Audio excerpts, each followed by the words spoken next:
It was the middle of winter, and the snowflakes were falling like feathers from the sky, and a queen sat at her window working, and her embroidery frame was of ebony.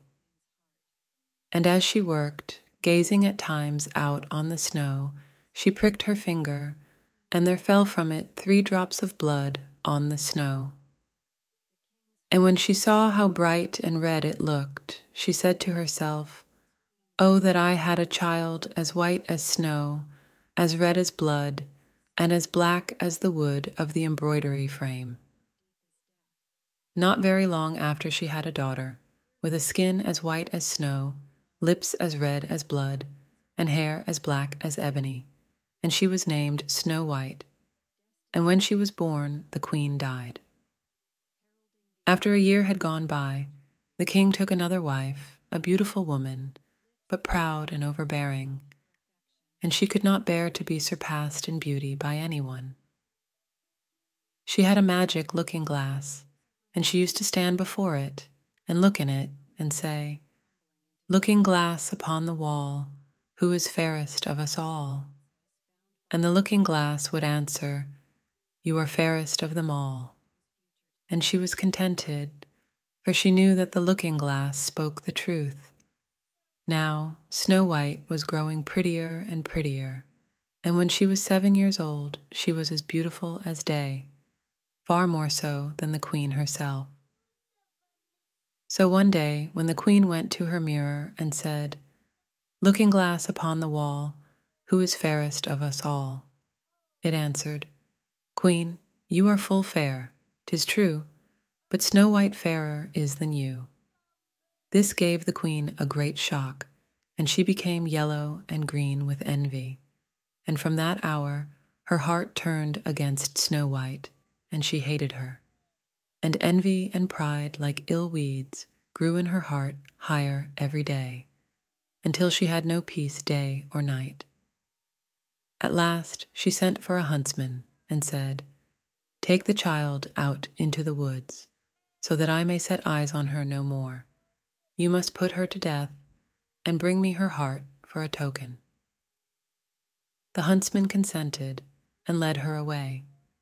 But when he drew his cutlass to pierce Snow White's innocent heart, she began to weep and to say, "Oh, dear huntsman, do not take my life. I will go away into the wild wood and never come home again." And as she was so lovely, the huntsman had pity on her and said, "Away with you then, poor child," for he thought the wild animals would be sure to devour her, and it was as if a stone had been rolled away from his heart when he did not put her to death. Just at that moment a young wild boar came running by, so he caught and killed it, and taking out its heart, he brought it to the queen for a token. And it was salted and cooked, and the wicked woman ate it up, thinking that there was an end of Snow White. Now, when the poor child found herself quite alone in the wild woods, she felt full of terror, even of the very leaves on the trees, and she did not know what to do for fright. Then she began to run over the sharp stones and through the thorn bushes, and the wild beasts after her, but they did her no harm. She ran as long as her feet would carry her, and when the evening drew near, she came to a little house, and she went inside to rest. Everything there was very small, but as pretty and clean as possible.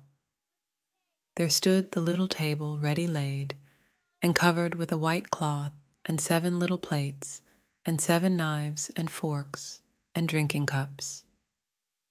By the wall stood 7 little beds, side by side, covered with clean white quilts.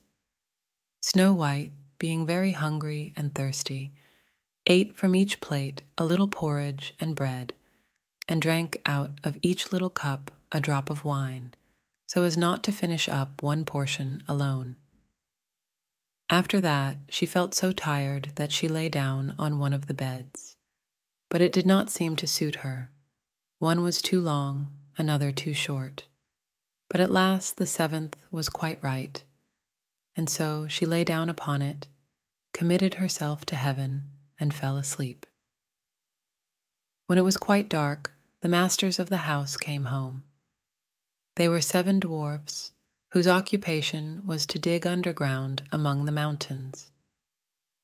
When they had lighted their 7 candles, and it was quite light in the little house, they saw that someone must have been in, as everything was not in the same order in which they left it. The first said, "Who has been sitting in my little chair?" The second said, "Who has been eating from my little plate?"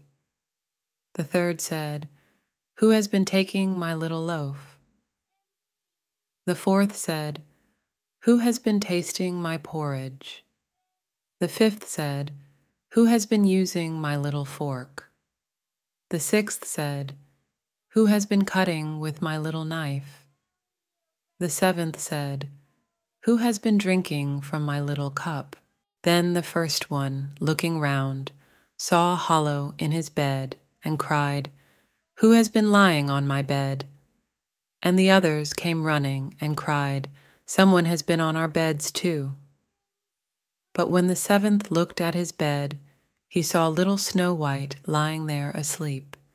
Then he told the others, who came running up, crying out in their astonishment, and holding up their 7 little candles to throw a light upon Snow White. "Oh goodness! Oh gracious!" cried they. "What beautiful child is this?" And were so full of joy to see her that they did not wake her, but let her sleep on. And the 7th dwarf slept with his comrades, an hour at a time with each, until the night had passed. When it was morning, and Snow White awoke and saw the 7 dwarfs, she was very frightened, but they seemed quite friendly, and asked her what her name was, and she told them. And then they asked how she came to be in their house, and she related to them how her stepmother had wished her to be put to death, and how the huntsman had spared her life, and how she had run the whole day long, until at last she had found their little house. Then the dwarf said, "If you will keep our house for us, and cook and wash and make the beds, and sew and knit, and keep everything tidy and clean, you may stay with us, and you shall lack nothing." "With all my heart," said Snow White, and so she stayed and kept the house in good order. In the morning, the dwarfs went to the mountain to dig for gold. In the evening, they came home, and their supper had to be ready for them. All the day long the maiden was left alone, and the good little dwarfs warned her, saying, "Beware of your stepmother, she will soon know you are here. Let no one into the house." Now the queen, having eaten Snow White's heart, as she supposed, felt quite sure that now she was the first and fairest, and so she came to her mirror and said, "Looking glass upon the wall, who is fairest of us all?" And the glass answered, "Queen, thou art of beauty rare, but Snow White, living in the glen, with the 7 little men, is 1,000 times more fair." Then she was very angry, for the glass always spoke the truth, and she knew that the huntsman must have deceived her, and that Snow White must still be living. And she thought and thought how she could manage to make an end of her, for as long as she was not the fairest in the land, envy left her no rest. At last she thought of a plan. She painted her face and dressed herself like an old peddler woman, so that no one would have known her. In this disguise, she went across the 7 mountains, until she came to the house of the 7 little dwarfs, and she knocked at the door and cried, "Fine wares to sell, fine wares to sell." Snow White peeped out of the window and cried, "Good day, good woman, what have you to sell?" "Good wares, fine wares," answered she, "laces of all colors." And she held up a piece that was woven of variegated silk. I need not be afraid of letting in this good woman, thought Snow White, and she unbarred the door and bought the pretty lace. What a figure you are, child, said the old woman. Come and let me lace you properly for once. Snow White, suspecting nothing, stood up before her and let her lace her with the new lace. But the old woman laced so quickly and tightly that it took Snow White's breath away, and she fell down as dead. Now you have done with being the fairest, said the old woman as she hastened away. Not long after that, towards evening, the 7 dwarfs came home and were terrified to see their dear Snow White lying on the ground, without life or motion. They raised her up, and when they saw how tightly she was laced, they cut the lace in two. Then she began to draw breath, and little by little she returned to life. When the dwarfs heard what had happened, they said, "The old peddler woman was no other than the wicked queen. You must beware of letting anyone in when we are not here." And when the wicked woman got home, she went to her glass and said, "Looking glass against the wall, who is fairest of us all?" And it answered as before, "Queen, thou art of beauty rare, but Snow White, living in the glen with the 7 little men, is 1,000 times more fair." When she heard that, she was so struck with surprise that all the blood left her heart, for she knew that Snow White must still be living. "But now," said she, "I will think of something that will be her ruin." And by witchcraft she made a poisoned comb. Then she dressed herself up to look like another different sort of old woman. So she went across the 7 mountains and came to the house of the 7 dwarfs, and knocked at the door and cried, "Good wares to sell, good wares to sell." Snow White looked out and said, "Go away, I must not let anybody in." "But you are not forbidden to look," said the old woman, taking out the poisoned comb and holding it up. It pleased the poor child so much that she was tempted to open the door. And when the bargain was made, the old woman said, "Now, for once, your hair shall be properly combed." Poor Snow White, thinking no harm, let the old woman do as she would. But no sooner was the comb put in her hair than the poison began to work, and the poor girl fell down senseless. "Now, you paragon of beauty," said the wicked woman, "this is the end of you," and went off. By good luck, it was now near evening, and the 7 little dwarfs came home. When they saw Snow White lying on the ground as dead, they thought directly that it was the stepmother's doing, and looked about, found the poisoned comb, and no sooner had they drawn it out of her hair than Snow White came to herself, and related all that had passed. Then they warned her once more to be on her guard, and never again to let anyone in at the door. And the queen went home and stood before the looking-glass and said, "Looking-glass against the wall, who is fairest of us all?" And the looking-glass answered as before, "Queen, thou art of beauty rare, but Snow White, living in the glen with the 7 little men, is 1,000 times more fair."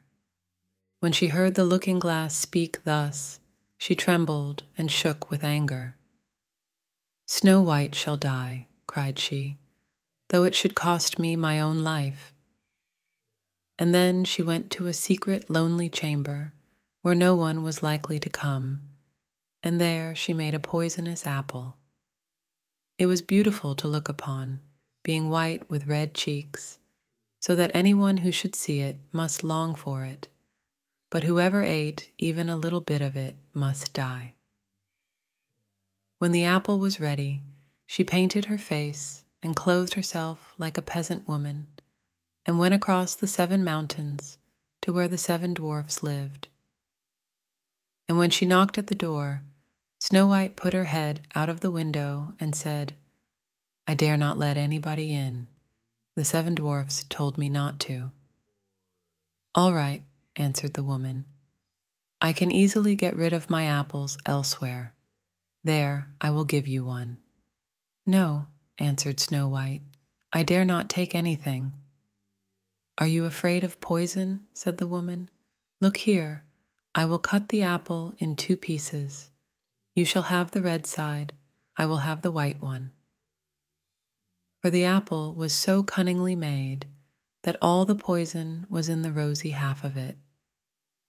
Snow White longed for the beautiful apple, and as she saw the peasant woman eating a piece of it, she could no longer refrain, but stretched out her hand and took the poisoned half.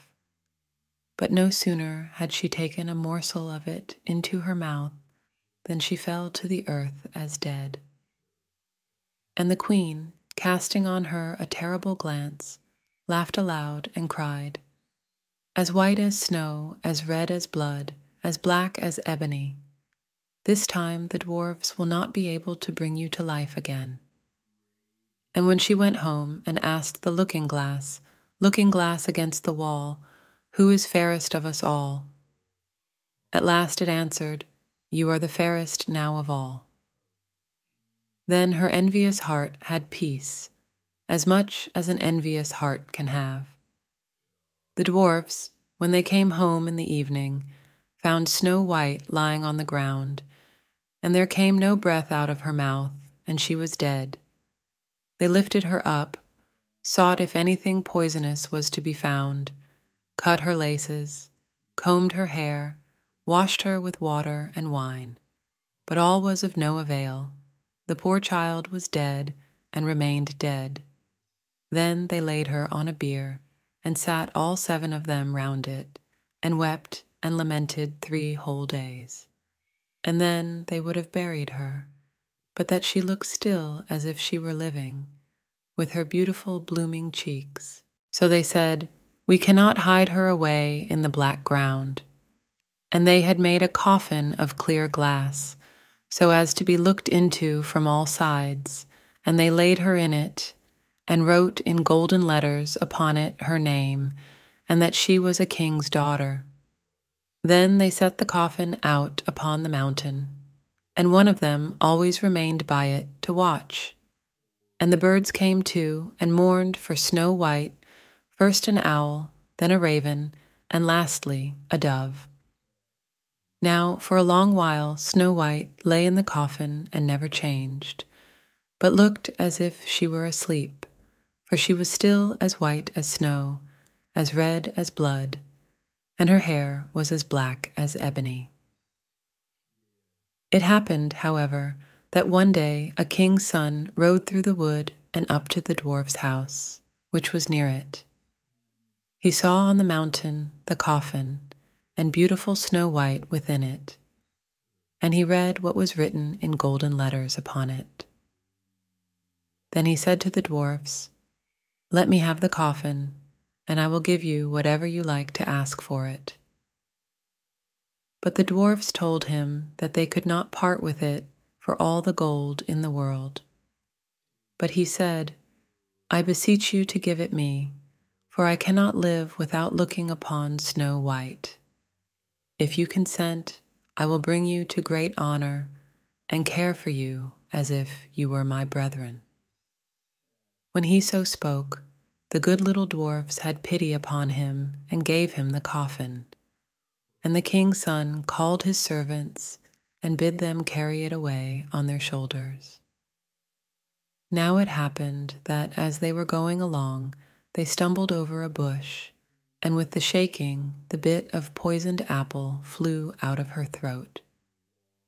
It was not long before she opened her eyes, threw up the cover of the coffin, and sat up, alive and well.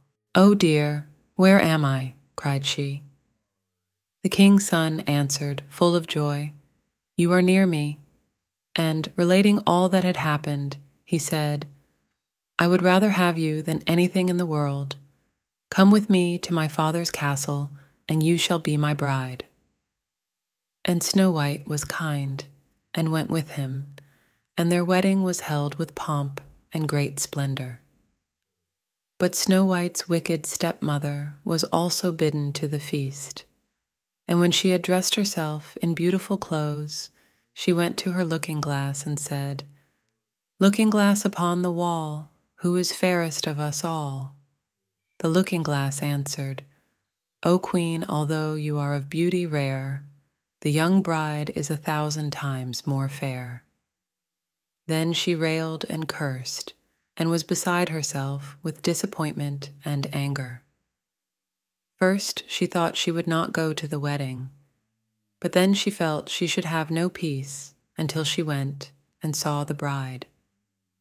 And when she saw her, she knew her for Snow White, and could not stir from the place for anger and terror. For they had ready red-hot iron shoes, in which she had to dance until she fell down dead.